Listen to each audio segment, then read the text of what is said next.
Hi everyone, Donna here with Bookkeeping Made Simple, and this is the Bookkeeping Made Simple podcast.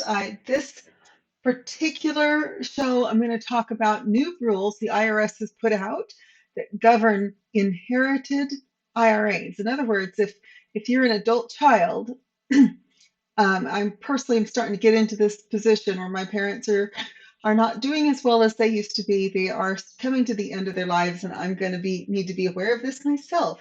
So if you're an adult child and your parent leaves you an IRA, or if you're a spouse and same thing, you inherit an IRA from somebody, then you need to be aware of this.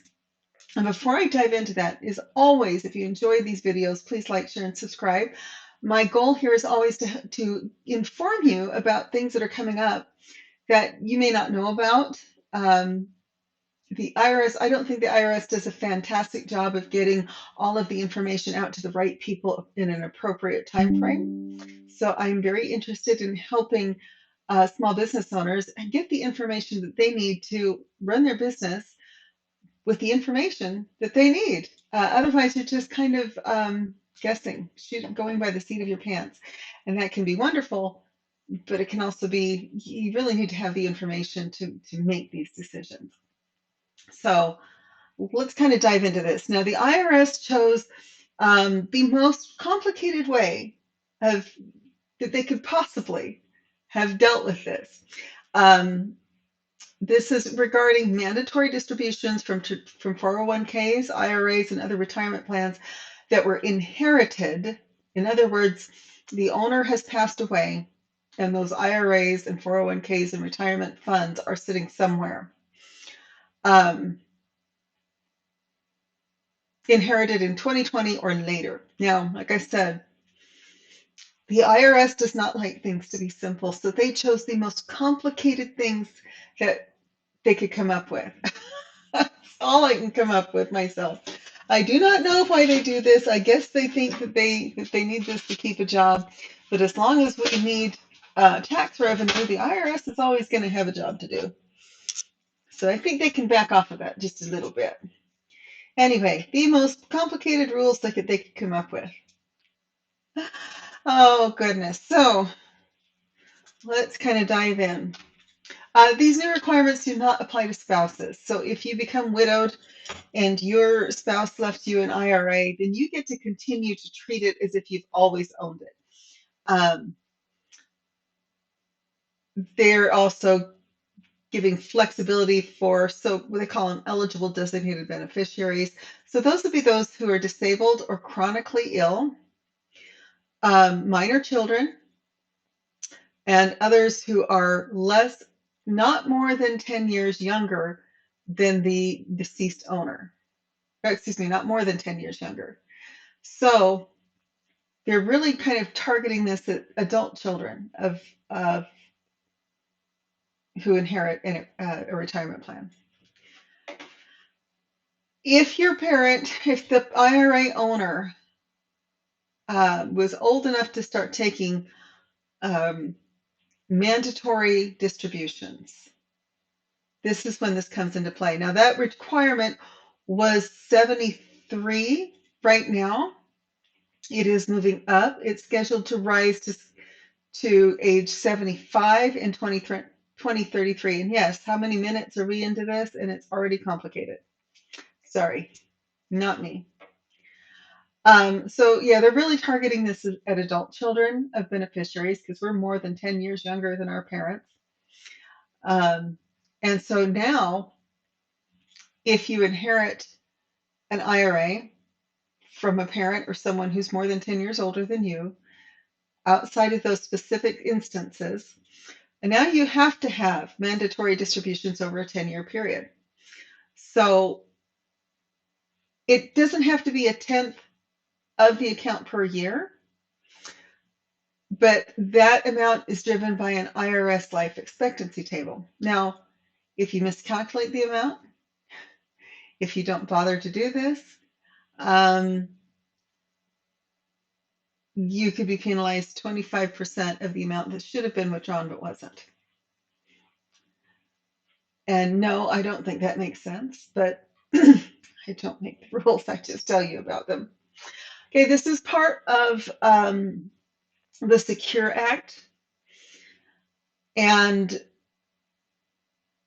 the new law actually requires most non-spouse beneficiaries to completely empty an inherited IRA by December 31st of the year of the 10th anniversary of the account owner's death. So if you're an adult child and you inherited an IRA in 2021, you have until December of 2031 to empty it out. Now, originally, we all thought that what they meant was we could take out as much or as little as we wanted until the 10th year, when the entire account would have to be emptied. But in 2022, the IRS said they were going to force withdrawals every year. And then they took 2 years to think about it, and then they came out and said the same thing. So this provision again applies to inherited IRAs beginning in 2020, and that meant that if your loved one died and left you with an IRA in 2020 or later, then yes, you are subject to all of these incredibly complex rules. They did say that if you did not take a required distribution in 21, 22, 23, or 24, you're going to overlook that, but you only then have the rest of that time to take it out. And it's rare for the IRS to come out and retroactively be nice. Okay. So in 2025, it's game on. And if you have inherited an IRA, you will have to start taking required minimum distributions. There's no need to make up for it, and the 10-year clock is still based on the year of death,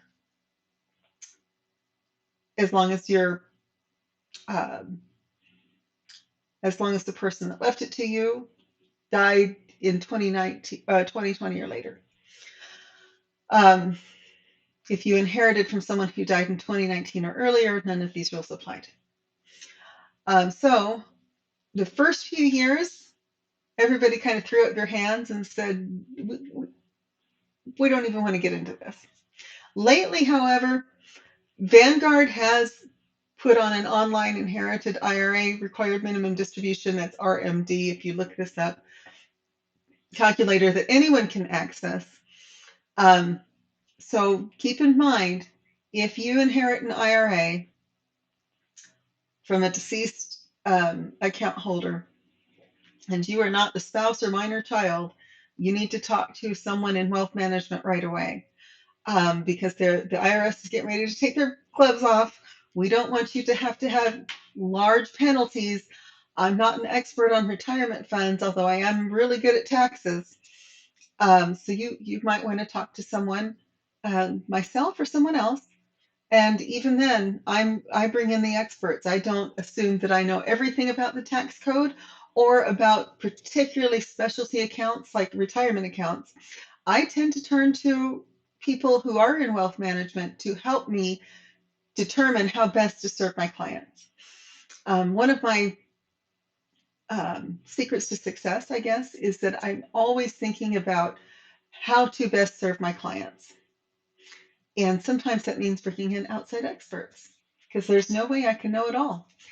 With that, I'm going to go ahead and end the video. If you enjoyed this, please like, share, and subscribe. If you have questions, comments, concerns, please don't talk to me about whether or not you think the law is right. I have no saying on that.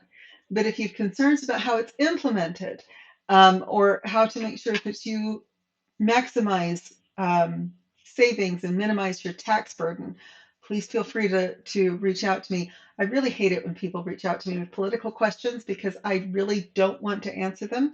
And I don't want to answer them because I have clients on across the political spectrum. So I'm not really interested in alienating anybody.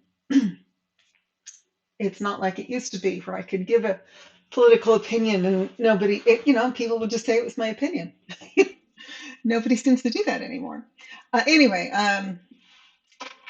with that, I'm going to go ahead and close the video.